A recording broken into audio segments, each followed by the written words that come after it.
நம்ம உணவே மருந்துங்கிற முறையில் நிறையா நம்ம பார்த்துட்ருக்குறோம். அதில் இன்றைக்கி உணவே மருந்தில் முக்கியமான நோய்களில் இப்போ முக்கியமான நோயினால் நிறைய எடுத்துக்கலாங்க.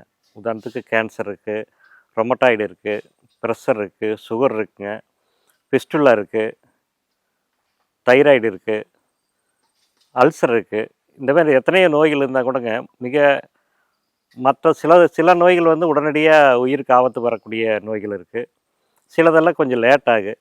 அதில் கொஞ்சம் லேட் ஆகும், ஆனால் மிகப்பெரிய பாதிப்புடைய நோய் வந்து அல்சர். அல்சரு வந்து நம்ம வர்றது ஒரு நாளில் வர்றது இல்லைங்க, படிப்படியாக தான் வரப்போகுது.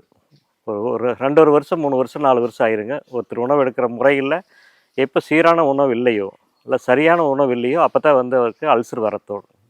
அதாவது சரியான நேரத்துக்கு சாப்பிடாததுன்னும், அஜினமோட்டோ போட்ட உணவுகள், எண்ணெய்கள் வந்து சரியில்லாத எண்ணெய்கள், நம்ம செக்கில் ஆட்ட எண்ணெய் தவிர மற்ற பேக்கெட் எண்ணெய், லோக்கலில் விற்கிற எண்ணெய், இந்த மாதிரி எண்ணெய்கள் வாங்கி யூஸ் பண்ணுற போது அல்சர் வரக்கு வாய்ப்பு அதிகம்.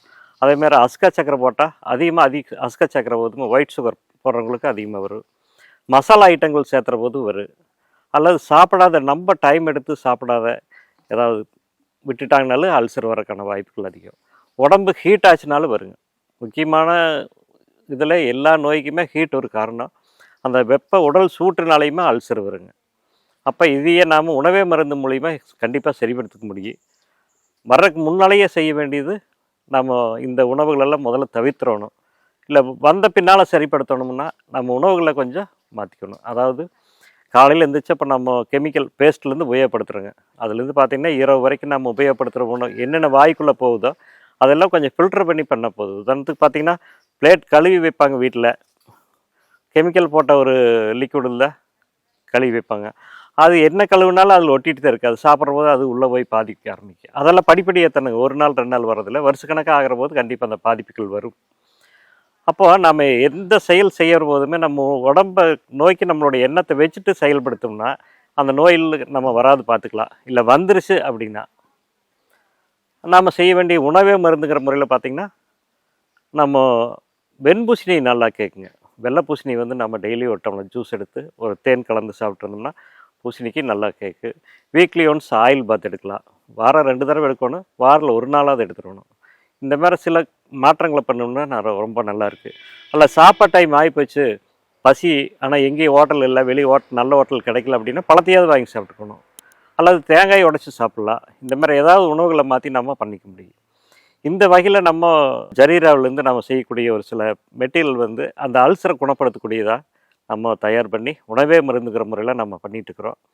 அந்த உணவே மருந்துகளில் வந்து ஃபஸ்ட்டு நம்ம உள்ளே எடுக்கக்கூடியதில் பல்பொடியில் ஆரம்பிக்கணுங்க. இப்போ காலையில் விளக்குற போது பல்பொடியில் ஆரம்பிக்கணும்.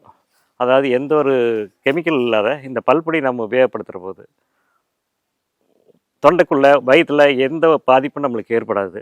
அதே சமயம் கூச்சம் போயிருங்க. பல்லில் இருக்கிற இன்ஃபெக்ஷன் எல்லாமே எடுத்துரு.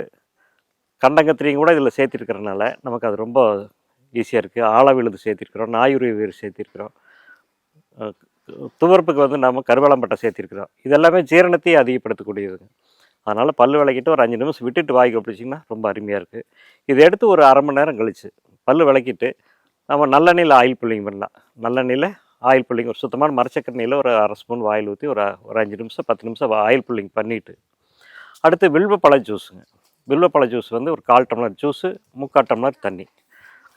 கால் டம்ளர் ஜூஸிங்க, ஒரு 3/4 டம்ளர் தண்ணி கலந்து நல்லா ஆற்றி, பச்சை தண்ணி தான் கலந்துக்கிறேன், பட் நல்லா மிக்சிங் பண்ணிவிட்டு மெதுவாக சிப் பண்ணி குடித்தா ரொம்ப நல்லாயிருக்கு. அது உட்காந்து குடிக்கணும். உட்காந்து மெதுவாக சிப் பண்ணி குடித்தோம்னா எவ்வளோ அல்சர் இருந்தாலும் உடனடியாக நம்ம வெளியே வந்துடலாங்க. இதுக்கு ஒரு அரை மணி நேரம் வித்தியாசத்தில் ஜீவசக்தி அல்வான்னு இருக்குங்க. ஜீவசக்தி அல்வா, அந்த ஜீவசக்தி அல்வா வந்து நீங்கள் இரவே வந்து ஊற வச்சிடலாங்க.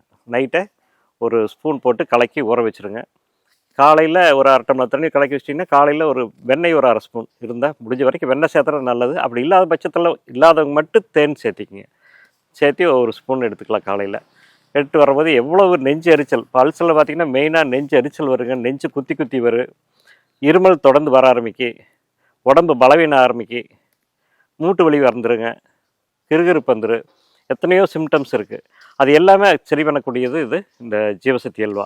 இந்த ஜீவசக்தி அல்வா நீங்கள் இரவு எடுத்துக்கிற போது, இரவு ஊற வச்சு காலையில் எடுக்கிற போது உடம்பு ஹெல்த்து நல்லா இம்ப்ரூவ்மெண்ட் ஆயிருங்க. பலவீனம் வராது, டயர்ட் ஆகாதுங்க. அதேமாதிரி இரவு உணவுக்கு பின்னால் நைட்டு படுக்கிற போது குமரிக்கடு கைப்பானம், குமரிக்கடு கைப்பானத்தை நீங்கள் எடுத்துக்கலாம். இது ஒரு 1/4 டம்ளர் ஜூஸு, ஒரு 3/4 டம்ளர் தண்ணி, லைட்டான சுடுதண்ணி இருந்தால் போதுங்க. நைட்டு சாப்பிட்ட பின்னால் ஒரு 1/2 மணி நேரம் கழித்து எடுத்துக்கங்க. இதை வந்து நம்ம காலையில் வில்வ ஜூஸும் நைட்டு இதுவுமே 2 பாட்டிலையும் நல்லா ஷேக் பண்ணி கலக்கிட்டு நீங்கள் யூஸ் பண்ண ஆரம்பிங்க. அடி வயிற்றில் இறப்பைக்கு கீழே இருக்கக்கூடிய புண்கள், சிறு குடல் பெருகுடல் பகுதியில் இருக்கக்கூடிய புண்கள், அந்த கழிவுகள் எல்லாத்தையுமே சரி பண்ணக்கூடியது குமரிக்கடு கைப்பானம். இந்த நம்ம அல்சருக்கு மெயினாக நம்ம என்ன செய்யணும்னா உள்ளே எடுத்துக்க வேண்டியது இது இவ்வளோ விஷயம் இருக்குதுங்க. இதே வெளியே வெளியே வந்து மெயினாக என்னென்னா ஹீட் ஆகுங்க, பாடி ஹீட்டு. அப்போ நீங்கள் நைட்டு படுக்கிற போது ஹெர்பல் ஹேர் ஆயில் இது நைட்டு படுக்கிற போது நல்லா உச்சந்தலைக்குமே பின்பக்க தலைக்கு நல்லா சூடு வரைக்கும் தேய்ச்சி விடுங்க. நல்லா சூடு வரைக்கும் தேய்ச்சிடலாம். நம்ம வாரத்தில் 2 நாள் எண்ணெய் தேய்ச்சி குளிக்கலாம்னு சொல்கிறீங்களே, எல்லாருமே ஆஃபீஸுக்கு போகிறவங்க டைம் இருக்காது, இப்படியெல்லாம் நிறையா இருக்குது.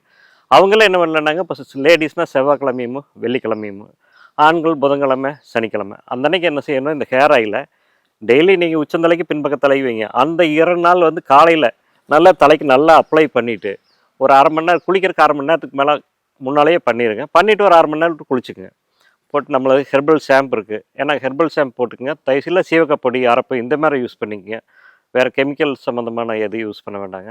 போட்டிங்கன்னா எவ்வளோ பாடி ஹீட் இருந்தாலும் இறங்கிறேன். இந்த 3 மாதத்துக்கு நல்ல வெயில் காலங்க, வரக்கூடிய வெயில் காலத்தை போகாமல் நாம் தன்மையை உடம்பினுடைய தன்மை சரியாக வச்சுக்கணும்னா இந்த ஹேர் ஆயிலை வந்து நீங்கள் தயவு செய்து வாரம் யூஸ் பண்ணி போகலாம். டெய்லி வாரத்தில் 2 நாளாக்கியாவது யூஸ் பண்ணுங்கள். தினசரி நைட் படுக்கிற போது வச்சுட்டு படுங்க. இது எல்லாம் செஞ்சுட்டு வந்தோம்னா வெளிப்புற சூழ்நிலையிலேருந்து வரக்கூடிய சூட்டை குறைச்சிடலாங்க.